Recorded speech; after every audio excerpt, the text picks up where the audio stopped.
أندلسية، عمارة 5 طليطلة، الدور الثاني. شقة واحد اللي هو فيو بحر وفيو بسين. ديت الايه الصالة، كنبة وبقية المكونات. والفيو عندنا هنا عبارة عن الفيو بتاع البسين، فعشان كده بنسميها دوبل فيو، ويليها البحر اللي لسه ما اتملاش ده. وطبعا ايه في رؤية عامة لللاندسكيب بتاع وسط القرية ومنطقة ايه البسين المائي. ودي ايه قاعدة التراس راسيها، وقاعدة المعيشة أو الصالة بالكنبات بتاعتها بالترابيزة والشاشة. ونظام المروحة طبعا عندنا ايه الإضاءة، المراوح. وبعد كده ايه غرفتين بقى.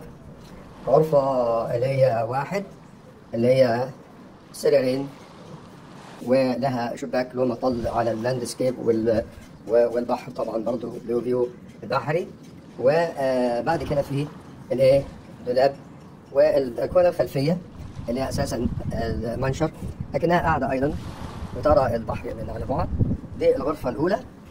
الغرفة الثانية ودي ايضا ايه تكون من سرير مزدوج ومصدر منظومة الإضاءة هي والدولاب الخاص بها.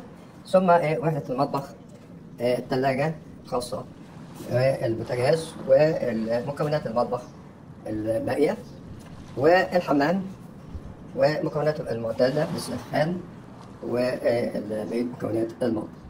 دي 1/2 5 طليطلة. بنقول دوبل فيو بحر وبسين، دوبل تراس أمامي وخلفي، عمارة 5 طليطلة. على البركات.